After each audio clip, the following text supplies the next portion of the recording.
হরে কৃষ্ণ। আগামী 12ই আগস্ট শ্রাবণ মাসের সর্বশেষ সোমবার। এই সোমবার দিনে অনেকেই মহাদেবের ব্রত করবে, ভক্তি ভরে তার পুজো করবে। যারা ব্রত করবেন কিংবা না করবেন, প্রত্যেককে বলবো আপনারা 2টি বেলপত্র দিয়ে এই একটি কার্য সম্পন্ন করুন। এতে মহাদেবের কৃপা লাভ হবে এবং জীবন থেকে দারিদ্রতা বিপদাপদ নাশ হবে। একটা গুরুত্বপূর্ণ প্রসঙ্গ, বিল্বপত্রের সহিত যে কার্যটি প্রত্যেকের করা প্রয়োজন, বিশেষ করে শ্রাবণ মাস এটি মহাদেবের অতি প্রিয় মাস। এই মাসেই কিন্তু বেশি বেশি মহাদেবের পুজো করা হয় আমরা জানি। তার মধ্যে আবার সর্বশেষ সোমবার খুবই গুরুত্ব দেওয়া হয়েছে। এই সবশেষ সোমবারকে শ্রাবণ মাসের এই দিনে অনেকেই মহাদেবের ব্রত করবে, পুজো করবে। আপনি যদি ব্রত করতে বা পুজো করতে নাও পারেন, অন্ততপক্ষে সামান্য একটি কার্য বাড়িতে সম্পন্ন করুন, মহাদেবের কৃপা লাভ হবে। তো আজকের এই পর্বে আমরা সেই প্রসঙ্গে জানার চেষ্টা করব। সকলকে স্বাগতম জানাচ্ছি আমাদের এই ধর্মীয় তথ্যমূলক চ্যানেলে। আমরা চেষ্টা করি এরকম সনাতন ধর্মের গুরুত্বপূর্ণ তথ্যগুলোকে আপনাদের সাথে উপস্থাপন করতে, শেয়ার করতে। তাই আসুন আগামী কিছুক্ষণ সময় একসঙ্গে ধৈর্য ধরে আজকের এই গুরুত্বপূর্ণ তথ্যগুলো জেনে নেই। আশা করছি এই তথ্যগুলো আপনাকে অবশ্যই সমৃদ্ধ করবে। ভালো লেগে থাকলে অবশ্যই একটা লাইক করে কমেন্টে মহাদেবের নামটি একবার হলেও লিখে যাবার অনুরোধ জানাচ্ছি। দেখেন, বিল্বপত্রের সহিত মহাদেবের পুজো করা সনাতন ধর্মে একটা বৃক্ষকে সব থেকে শ্রেষ্ঠ বলা হয়েছে, প্রাধান্য দেওয়া হয়েছে, সেটা হচ্ছে তুলসী বৃক্ষ। ভগবানের কোনো পুজো সম্পূর্ণ হয় না এই তুলসী পত্রবিহীন। তাই ঠিক তেমনি আবার বলা আছে যে মহাদেবের পুজো করতে গেলে সেক্ষেত্রে কিন্তু বিল্বপত্র লাগে। মনে রাখবে, মহাদেবের পুজোয় কখনো ভুলেও তুলসী পত্র ব্যবহার করতে নেই, এতে মহাদেব ভীষণভাবে রুষ্ট হয়। কিন্তু তাহলে মহাদেবের পুজোয় কোন পত্র লাগবে? সেটা হচ্ছে বিল্বপত্র। এই যে বেল বৃক্ষ, এটাকে সাক্ষাৎ মহাদেবের অবতার বলা হয়েছে। ভীষণ প্রিয় মহাদেবের এই বেল বৃক্ষকে। যারা আপনারা এই যে মহাদেবের মন্ত্র জপ করেন, অনেক সময় রুদ্রাক্ষের মালায় শাস্ত্রে বর্ণনা করা হয়েছে রুদ্রাক্ষের মালায় মহাদেবের মন্ত্র জপ করতে হয়। কিন্তু যদি রুদ্রাক্ষের মালা নাও থাকে, আপনারা বেল কাষ্ঠ দিয়ে মালা তৈরি করে সেই মালায় আপনারা মহাদেবের মন্ত্র জপ করতে পারেন। তো যে কোনো মহাদেবের পুজোর ক্ষেত্রে বলা হয়েছে বিল্বপত্র ছাড়া কিন্তু ভগবানের পুজো, মহাদেবের পুজো সম্পূর্ণ হয় না। একটা ব্যক্তি, একটা ব্যাধ ছিল, শাস্ত্রে খুবই সুন্দর একটা কাহিনী এরকম পাওয়া যায় যে একটা ব্যাধ, তিনি কি করেছে, এভাবে বনের মধ্যে প্রবেশ করেছে শিকার করার জন্য। তো ভাবে শিকার করতে করতে সন্ধ্যাকাল উপস্থিত। তখন সেই ব্যাধটা হিংস্র পশুদের ভয়ে একটা বেল গাছের উপরে চড়ে রাত্রি পার করছিল। ওই সময়ে ওই বেল বৃক্ষের নিচে ছিল একটা শিবলিঙ্গ, মানে শিব মন্দির। সেখানে তার মানে শরীরের ঘর্ষণে সেখান থেকে একটা বেল পাতা সেই শিবলিঙ্গের উপরে পড়েছে এবং তার শরীরের ঘাম শিবলিঙ্গের উপরে পড়েছে। এতে প্রভু শিব এতটা প্রসন্ন হয়েছে যে সেই ভক্তের পরের জন্মে মানে সমস্ত পাপ তো কেটে দিল, পরের জন্মে আবার রাজা করে জন্মদান করিয়েছে সেই ব্যাধকে। তাহলে বুঝতে পারেন মহাদেব কতটা প্রসন্ন হয় বেলপত্র সহিত শিবের পুজোয়। বিশেষ করে বলা হয়েছে যে এজন্য শিবের একটা নাম হচ্ছে আশুতোষ, যিনি অল্পতে সন্তুষ্ট হন। একে তো তিনি হচ্ছেন মহাকাল, মহাভৈরব। যখন তিনি প্রলয়ের মূর্তি ধারণ করে, তখন মহাদেব স্বয়ং ব্রহ্মা থেকে শুরু করে মহেশ, প্রভু শিব, মানে ভগবান বিষ্ণু পর্যন্ত এই মহাদেবকে ভয় করে। অনেক সময় এতটা মহাকাল মূর্তি ধারণ করে, ব্রহ্মাণ্ডের প্রলয় করিয়ে দেয়। কিন্তু সেই মহাদেব আবার ভীষণ ভাবে কিন্তু তিনি ভক্তদের প্রতি প্রিয়। কিরকম? যে তার যদি অল্পতে সেবা করা হয় তাতেই তিনি সন্তুষ্ট। এর জন্য মহাদেবের একটা নাম হচ্ছে আশুতোষ। দেবাদিদেব মহাদেব, যিনি সমস্ত দেবতাদের ঊর্ধ্বে, সেই মহাদেবের ক্ষেত্রে বিশেষ করে শ্রাবণ মাসের শেষ সোমবার প্রত্যেককে বলবো, আপনারা যারা মহাদেবের প্রতি ভক্তি করেন, মহাদেবের পুজো করেন, এই দিনটি একটুকু বিশেষভাবে পালন করুন। নিঃসন্দেহে আশা করি মহাদেবের কৃপা লাভ হবে। সম্ভব হলে এই দিনে অবশ্যই আপনারা ব্রত করবেন। এখন অনেকে বলেন যে ব্রতটা মূলত কিভাবে পালন করব। আমি প্রথমে সেই প্রসঙ্গটা বলে দিচ্ছি, কিভাবে সংক্ষেপে মহাদেবের এই সোমবারে, শ্রাবণ মাসের শেষ সোমবারে অথবা আপনারা যে কোনো সোমবারে মহাদেবের এই ব্রত সংক্ষেপে কিভাবে পালন করতে পারেন। মনে রাখবে, ব্রত করার আগের দিনে অবশ্যই সংযম পালন করতে হয়, নিরামিষাদি খাবার গ্রহণ করতে হয় এবং যেদিনে ব্রত করবেন ওই দিন সকালবেলা ভোরে ভোরে ঘুম থেকে উঠবেন। তারপরে হচ্ছে স্নান করে পুজোর সামগ্রী প্রস্তুত করবেন। আপনারা পঞ্চ অমৃত, তারপরে হচ্ছে কাঁচা দুগ্ধ, জল, বেলপাতা। তবে একটা বিষয় হচ্ছে, সোমবারে আমরা শিবের পুজো করে থাকি, কিন্তু বিল্বপত্র কিন্তু সোমবারে চয়ন করা নিষিদ্ধ।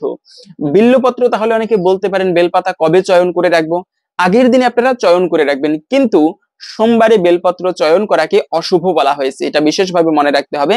তারপরে হচ্ছে এভাবে বেলপত্র চয়ন করে আদি চয়ন মানে সবকিছু প্রস্তুত করে তারপরে প্রথমে শিবের পুজো করব, শিবের অভিষেক করে নেবেন। এরপরে হচ্ছে সারাদিনটি শিবের পুজো করার পরে অনেকে রয়েছে থাকতে পারে না উপবাস, তবে সেক্ষেত্রে আপনারা শিবের প্রসাদ দিয়ে ফলমূলাদি গ্রহণ করে এই ব্রত পালন করবেন সারাদিন। এবং ওই দিনে যারা ব্রত করবেন সোমবারে কখনো মানে অন্ন সবজি আদি গ্রহণ করবেন না, মানে ভাত আদি গ্রহণ করবেন না। এরপরে গিয়ে সোমবারের পরে মঙ্গলবারে গিয়ে সকালবেলা আপনারা প্রভু শিবকে প্রণাম করে পারণ করবেন। পারণ মানে হচ্ছে ভাত আদি মানে খাবার প্রসাদ খাবেন।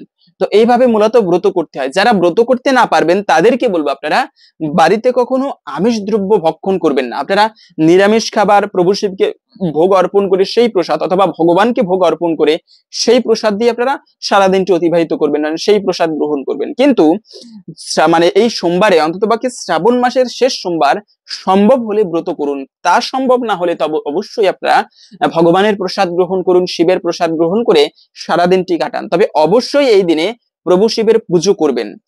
এ আর একটা বিষয় হচ্ছে যে বেল বৃক্ষ, মানে রাখবে শিবের আরাধনা করার জন্য সর্বশ্রেষ্ঠ হচ্ছে বেল বৃক্ষ।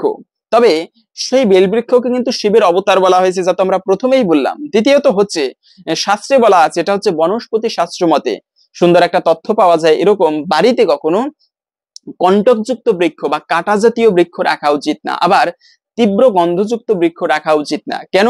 এর একটা যুক্তি দিক মানে যুক্তিগত ক্ষেত্র বলা হয়েছে যে বাড়িতে যদি কাঁটা জাতীয় বৃক্ষ রাখা হয় সেক্ষেত্রে যে কোনো জায়গায় কাঁটা পড়ে থাকতে পারে, আর এতে মানে পাড়া লাগলে তখন যার পায়ে কাঁটা ফুটে সে বুঝে যন্ত্রণা কতটা। তাই বলা হয়েছে বাড়িতে কণ্টকযুক্ত বৃক্ষ রাখা উচিত না।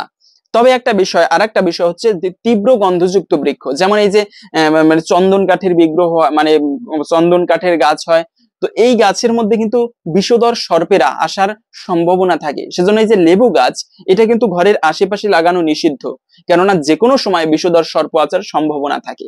তাই বিশেষ করে এখন অনেকে বলতে পারেন তাহলে কি আমরা এই যে মানে এই বেল বৃক্ষ কি বাড়িতে লাগাতে পারবো না? হ্যাঁ, সেক্ষেত্রে মনে রাখবেন বেল বৃক্ষ বাড়িতে না লাগানোটা ভালো, তবে যদি লাগান সেক্ষেত্রে অবশ্যই লাগাতে পারেন। সেটা প্রধান দরজার দিকে নয়, বলা হয়েছে বাড়িতে যেখানে শ্মশান ঘাট মানে শ্মশান রয়েছে অথবা যেখানে সমাধি রয়েছে, না হলে বাড়ির পশ্চিম দিকে যেখানে মানুষের যাতায়াত কম হয় সেখানে আপনি অবশ্যই বেল বৃক্ষ রোপণ করতে পারেন। তবে বেল বৃক্ষ থাকা বাড়িতে এটাকে ভালো বলা হয়েছে। বেলের অনেক ঔষধি গুণ রয়েছে শুধুমাত্র বিল্ল ফলের, আর এই বিল্ল ফল কিন্তু মহাদেবের ভীষণ প্রিয়। তো আপনারা বেল বৃক্ষ অবশ্যই রোপণ করতে পারেন। প্রতিদিন বেলপত্র দিয়ে শিবের পুজো করবেন। অনেকে বলে থাকে যে বেল গাছে ফল হয়নি, হ্যাঁ এটা একটা গুরুত্বপূর্ণ প্রশ্ন, যে বেল গাছে ফল হয়নি আমি ভিডিওর মূল প্রসঙ্গ বলে দিচ্ছি, তবে এই তথ্যটা আমাদের অনেকের প্রশ্ন করেন যে বেল গাছে ফল হয়নি সেই বেলপত্র দিয়ে নাকি শিবের পুজো করা যাবে না। অনেকে আবার এরকমটা বলে, কথা প্রসঙ্গে আসলো তাই বলতেছি, যে কৃষ্ণ তুলসী দিয়ে নাকি ভগবান শ্রীকৃষ্ণের পুজো হয় না। কেন? সেটা তো কৃষ্ণ তুলসী, আর এটা কোনো শাস্ত্রে বর্ণনা করা হয়নি। বরঞ্চ কালো তুলসী বা কৃষ্ণ বর্ণের তুলসী প্রভু শ্রীকৃষ্ণের সব থেকে বেশি প্রিয়, এরকমটা বলা মানে পাওয়া যায় শাস্ত্রে। ঠিক তেমনি যে বিল্ল পত্র মানে শিবের পুজোয় লাগবে। এখন যে বেল গাছে ফল হয়নি সেটা দিয়ে পুজো করা যাবে না, এটা কোনো শাস্ত্রে বর্ণনা করা হয়নি। হ্যাঁ, মানে সুন্দর দেখতে, তবে একটা বিষয় হচ্ছে যে বেলপত্রটা সুন্দর দেখতে, চতুর্দিকে খুবই ভালো দেখতে, সেই বেলপত্র দিয়ে শিবের পুজো করবেন। ভাঙা ফুটো ছেঁড়া বেলপাতা এগুলো কখনো, আবার বেলপাতা চয়ন করার পরে না ধুয়ে কখনো শিবের পুজোয় ব্যবহার করা উচিত নয়, এটা ভালো করে মনে রাখবেন। বেলপত্র ভালো করে ধৌত করে নিতে হয়। যে তুলসী পত্র দিয়ে ভগবানের সেবা করা হয়, প্রথমে তুলসী পত্র চয়ন করে ভালো করে ধৌত করে নিতে হয়। আবার আমরা অনেক সময় এই ভুলটা করে থাকি যে বেল বৃক্ষের নিচে গিয়ে বাঁশ দিয়ে পিটিয়ে পিটিয়ে বেলপাতা পারি। এমন কোনো ভাব নেই আমাদের মধ্যে যে এটা দিয়ে শিবের পুজো করাবে, আমরা বাঁশ দিয়ে ইচ্ছা মতো পিটিয়ে পিটিয়ে বেলপাতা পারি না। বেল বৃক্ষের কাছে গিয়ে প্রথমে প্রার্থনা করে নিতে হয়, হে প্রভু তুমি কৃপা করো তোমার পত্র দিয়ে যেন শিবের পুজো করতে পারি। এরপরে বেল বৃক্ষে মানে চড়ে তারপরে ভক্তির সহিত এই পত্র দিয়ে শিবের পুজো করা হবে, সেই জ্ঞানে বা সেই দৃষ্টিভঙ্গিতে বেলপত্র চয়ন করা উচিত। এভাবে এই যে বেলপাতা, তিনটা বেলপাতায় কি কি থাকে? বেলপত্রের কিন্তু অসাধারণ মহিমা পাওয়া যায় শাস্ত্রে। তিনটা বেলপাতায় একটা হচ্ছে ব্রহ্মা বিষ্ণু এবং মহেশ্বর তিনজনই অবস্থান করে এই যে একটা ডাটে তিনটা বেলপাতা। সেজন্য মূলত এই বেলপাতার খুবই গুরুত্ব। পাড়া পড়লেও ভুলক্রমে প্রণাম করা উচিত বিল্লপত্রে, সাধারণ কোনো বিষয় নয় এই বিল্লপত্র। তাই বিল্লপত্রে পাড়া পড়লে আমাদের প্রণাম করা উচিত। তবে সোমবারে বিল্লপত্র দিয়ে শিবের কৃপায় পুত্র লাভ হয়। যারা প্রতি সোমবার ভক্তি এবং শ্রদ্ধার সহিত প্রভু শিবের পুজো করে বিল্লপত্রের সহিত, তাদের জীবনে যদি পুত্রহীন হয় তারা, তবে তারা পুত্র লাভ করে। পুত্রহীনম গৃহম শূন্যম, একটা পুত্রহীন গৃহটা শূন্য বলা হয়েছে। মানে চাণক্য পণ্ডিত নিজে বলেছেন যে গৃহে কোনো পুত্র সন্তান নেই সেই গৃহটাই শূন্য। তবে এরকম যদি হয় যে পুত্র সন্তান হচ্ছে না, তাদেরকে বলবো আপনারা অবশ্যই 16 সোমবারের ব্রত করুন। 16 সোমবার মানে হচ্ছে এই সোমবার থেকে শুরু করবেন ব্রত করা, আগামী 16 বার যে সোমবার গুলো আসবে সেই সোমবারে ব্রত করবেন। এতে অকাল মৃত্যু যদি থাকে জীবনে তা দূর হবে, পুত্রহীন হলে মহাদেবের কৃপায় পুত্র লাভ করবে। তৃতীয়ত হচ্ছে যদি জীবনে বেশি বেশি বিপদ আপদ হয় তাও কেটে যাবে মহাদেবের কৃপা লাভ হলে, তবে জীবনের কোনো অসাধ্য কিছু থাকে না। তবে এটি করতে হবে শ্রদ্ধা, বিশ্বাস এবং ভক্তির সহিত। একবার একটা কাহিনী পাওয়া যায় এরকম শাস্ত্রে, যে একটা ব্রাহ্মণ ছিল, ওই ব্রাহ্মণ এবং তার স্ত্রী মহাদেবের ব্রত করতো, তার পুজো করতো, কিন্তু তাদের কোনো সন্তান ছিল না। তো এভাবে অনেক কান্নাকাটি করতো মহাদেবের কাছে। একবার অনেকদিন পর স্বপ্নে দেখালো মহাদেব ওই ব্রাহ্মণকে, যে দেখো তোমার একটা পুত্র সন্তান হবে, কিন্তু তোমাদের জীবনীতে কোনো পুত্র নেই, তারপরেও আমি তোমাদের কৃপা করে একটা পুত্র সন্তান দিচ্ছি বটে, তার 12 বছর বয়সে মৃত্যুবরণ হবে, সেই ছেলেটির অকাল মৃত্যু হবে। তো এটা সেই পিতা একদিকে খুশি শুনে, আবার দিকে মানে অন্যদিকে খুবই দুঃখী, কেন তার পুত্রটা 12 বছর বয়সে মারা যাবে, তাহলে সেই পুত্র সন্তান পেয়ে কি লাভ হলো। এভাবে করে সে তার স্ত্রীকে জানায়নি, ওই সন্তান জন্ম লাভ করলো, সুন্দর দেখতে মহাদেবের কৃপাপুষ্ট সন্তান, খুবই দেখতে খুবই সুন্দর ফুটফুটে, আর মহাদেবের মতো মানে খুব ভালো ধৈর্যশীল ভালো একটি সন্তান তারা প্রাপ্ত করেছে, সবাই খুবই খুশি। এইদিকে সন্তানের বয়স যখন 8 বছর হলো, তখন সেই সন্তানকে আগের দিনে কিন্তু গুরুকুলে পাঠানো হতো, মানে গুরুদেবের আশ্রমে পাঠাতো, সেখানে বসে বিদ্যা অধ্যয়ন করে 25 বছর পর্যন্ত এভাবে বিদ্যা অধ্যয়ন করতো। তারপরে জ্ঞান অর্জনের পরে আবার বাড়িতে ফিরে আসতো এভাবে।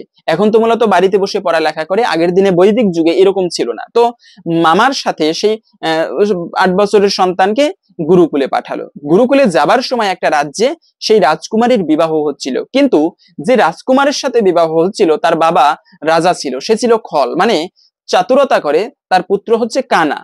তো ওই কন্যাকে বিবাহ করতে গিয়েছে, বলেছে আমার পুত্র দেখতে খুবই সুন্দর, না দেখে বিবাহ হচ্ছে। তো যখন এই সন্তানকে দেখেছে ওই রাজা, মানে ওই রাজকুমারের পিতা, তিনি মনে মনে ভাবলেন এই সন্তানকে বর সাজিয়ে নিয়ে যাই, এ বিবাহ করে আনলে আমি আমার পুত্রের কাছে রেখে দেব এবং একে কিছু ধন সম্পদ দিয়ে বিদায় করব। তখন সেই রাজকুমারকে জোর করতে, মানে সেই সন্তানকে জোর করতে লাগলো, সেই ব্রাহ্মণের সন্তানকে, কিন্তু ব্রাহ্মণের সন্তান হচ্ছে সৎ, তিনি এই কার্য করতে রাজি নয়, সবকিছু খুলে বলেছিল ব্রাহ্মণের সন্তানকে। তখন ব্রাহ্মণের সন্তান তারপরেও তাকে ভয় দেখানো হলো, তোমাকে মেরে ফেলা হবে যদি তুমি এই কার্য না করো। ঠিক আছে, জোর বাধ্য হয়ে সে বিবাহ করতে গেল, কিন্তু বিবাহের সময় সেই কন্যার আঁচলে লিখে দিয়েছিল, আমি সেই রাজার সন্তান না, আমি সঠিক বর নই, আমি হচ্ছি অমুক দেশের অমুক গ্রামের ব্রাহ্মণের সন্তান।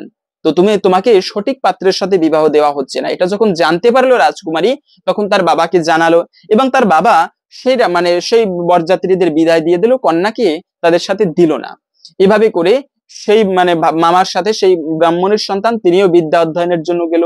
মানে গুরুকুলে বিদ্যা লাভ করার শেষ 12 বছর পূর্ণ হলো, ওই সময় তারা যজ্ঞ করতেছিল, কিন্তু যজ্ঞের সময় ওই দিনে যেহেতু তার মৃত্যুর সময়, তাই মৃত্যু উপস্থিত হলে কিন্তু মানুষের সবকিছু বুদ্ধি থাকলেও তাও নাশ হয়ে যায়।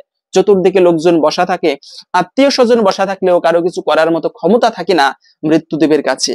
তো এইদিকে সেই ভাগিনা বলতে লাগলো, মামা তুমি যজ্ঞ করো, আমার খুবই শরীর খারাপ লাগতেছে, আমি একটুকু ভিতরে গিয়ে বিশ্রাম নিচ্ছি। তো ঠিক আছে, ভিতরে গিয়ে বিশ্রাম নিচ্ছে, এমন সময় তার দেহত্যাগ হলো। মামা যজ্ঞ করে ভিতরে এসে ভাগিনাকে ডাক দিচ্ছে, কিন্তু কোনো সারা শব্দ নেই। শেষে যখন দেখতে পারলো তার ভাগিনা দেহত্যাগ করেছে, সে কি আর্তনাদ, খুবই আর্তনাদ। দেখেন, একটা মানে প্রাপ্তবয়স্কর পরে মৃত্যুবরণ করা, কিন্তু অল্প বয়সে মানে অকাল মৃত্যু হওয়া, এটা কখনো মেনে নেওয়া যায় না। একটা বয়সের পরে মৃত্যুবরণ করবে স্বাভাবিক, সেটা কষ্ট হলেও মেনে নেওয়া যায়, কিন্তু যখন কারো অকাল মৃত্যু হয় এটা আরো হৃদয় বিদারক। তো তখন তার মামা আর্তনাদ করতে লাগলো, চিৎকার করতে লাগলো, যে প্রভু তোমার কৃপায় একটা সন্তান পেয়েছিল আমার মানে আমার দিদি বা আমার বোন, তাও তুমি কেড়ে নিলে। তো এইভাবে করে তখন মা পার্বতীর দয়া হলো, তিনি প্রভু শিবকে বলল, প্রভু তোমার কৃপায় একটা সন্তান পেয়েছে, এরা তো তোমারই ভক্ত, তো তুমি একে জীবিত করে দাও, এবং তুমি তো মৃত্যুঞ্জয়, সকল কিছু করতে পারো, তুমি এই সন্তানকে জীবিত করে দাও এবং আশীর্বাদ করো এরা যেন চির সুখী হয়।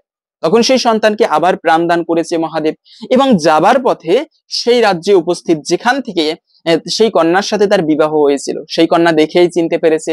তার পিতা যথাযোগ্য সম্মান করে কন্যাকে সেই ব্রাহ্মণ পুত্রের সাথে বিদায় জানালো। এই দিকে তার বাবা মাও মানে অপেক্ষা করেছিল, যদি তারা মানে তার সন্তানের মৃত্যু সংবাদ শুনে তারাও দেহত্যাগ করবে। কিন্তু যখন দেখতে পারলো যে তার সন্তান তো ফিরে এসেছে, সেই সঙ্গে একটা রাজকন্যা নিয়ে এসেছে, তারাও মহা খুশি। এজন্য বলা হয়েছে, যারা মহাদেবের পুজো করে, বিল্লপত্রের সহিত মহাদেবের ব্রত করে, তাদের জীবনে কখনো দুঃখ হয় না। অকাল মৃত্যু থাকলে তাও নাশ হয়ে যায়। সেজন্য বেলপাতায় ব্রহ্মা বিষ্ণু মহেশ্বর যত আমরা বললাম, তবে শিবের হাতে এই যে ত্রিশূল, আমরা এটা অনেকেই জানি না। শিবের হাতে কেন ত্রিশূল? মনে রাখবে, ত্রিশূল মানে হচ্ছে তিনি ত্রিগুণ ধারণ করে রেখেছেন। এই ত্রিশূল মানে হচ্ছে সত্যতম এবং রজগুণের প্রতীক।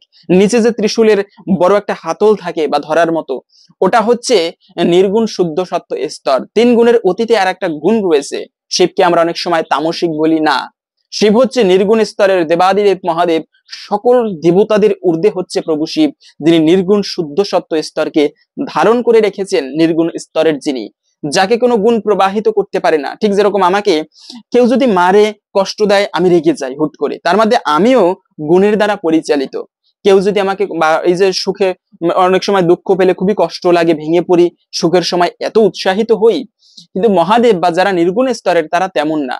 সুখের সময় নিজে খুবই স্থির, দুঃখের সময় স্থির, প্রচন্ড ঠান্ডা হলেও তিনি নিজেকে শান্ত রাখতে পারেন, আবার অনেক আগুনের মধ্যেও নিজেকে স্থির রাখতে পারেন। এরা হচ্ছে সিদ্ধযোগী, এদেরকে বলা হয় সিদ্ধ স্তরের ব্যক্তি। তো এই মহাদেব মূলত নির্গুণ স্তরের। তবে এই সোমবারে আপনারা অবশ্যই মনে রাখবেন, আগামী শ্রাবণ মাসের 12ই আগস্ট, শ্রাবণ মাসের শেষ সোমবার, প্রত্যেককে বলবো আপনারা এই দিনে মহাদেবের মন্ত্র জপ করুন। মৃত্যুঞ্জয় মন্ত্র রয়েছে, অথবা ওম নমঃ শিবায় মন্ত্র, এই মন্ত্রটি 108 বার উচ্চারণ করবেন। এবং এরপরে আপনারা যদি কোনো মনস্কামনা থাকে, প্রত্যেককে বলবো আপনারা এই মানে কাজটি করবেন। যদি আপনাদের কোনো মনোবাসনা থাকে, 108 বার ওম নমঃ শিবায় এই মন্ত্রটা জপ করে 3টি বিল্লপত্র, একটা ডাটের মধ্যে 3টা বেলপাতা থাকে, এরকম 3টা বেলপাতা, 3টা ডাটের বেলপাতা আপনারা ভক্তির সহিত 108 বার মন্ত্র উচ্চারণ, সম্ভব হলে বেশি বেলপাতা অর্পণ করুন। এবং এই বেলপাতাগুলো আপনি মন্ত্র জপ করার পরে আপনার কোনো মনোবাসনার কথা জানিয়ে প্রভু শিবলিঙ্গে অর্পণ করুন। এতে নিঃসন্দেহে শিবের কৃপায় একটুকু হলেও আপনার মনস্কামনা পূর্ণ হবে এবং প্রভু শিবের কৃপা লাভ হবে। এরপরে সম্ভব হলে শিবের অভিষেক করান। যারা ব্রত না করেন বা পুজো না করেন, তাদের জন্য বলবো আপনারা এই কার্যটি অবশ্যই করুন। আশা করি মহাদেবের বিশেষ কৃপা লাভ হবে। হরে কৃষ্ণ। আশা করছি আজকের এই গুরুত্বপূর্ণ তথ্যগুলো জেনে আপনি সমৃদ্ধ হয়েছেন। ভালো লেগে থাকলে অবশ্যই একটা লাইক করে কমেন্টে মহাদেবের নামটি একবার হলেও লিখে যাবার অনুরোধ জানাচ্ছি। এবং যারা এতক্ষণ সময় আমাদের সাথে ধৈর্য ধরেছিলেন, ছোট্ট একটি অনুরোধ, যে আমাদের অন্য আরেকটা চ্যানেল রয়েছে অমর কৃষ্ণ কথা, সেই চ্যানেলের নাম আমাদের এই চ্যানেলের ভিতরে মানে প্রথমেই প্রবেশ করলে সেই চ্যানেলটিকে দেওয়া রয়েছে। সকলকে অনুরোধ জানাচ্ছি সেই চ্যানেলটিকে সাবস্ক্রাইব করে আমাদের সাথে যুক্ত থাকবেন। মহাদেবের কৃপায় সকলের জীবনে মঙ্গল হোক, এই কামনা করে আজকের ভিডিওটি এখানে সমাপ্ত করছি। হরে কৃষ্ণ।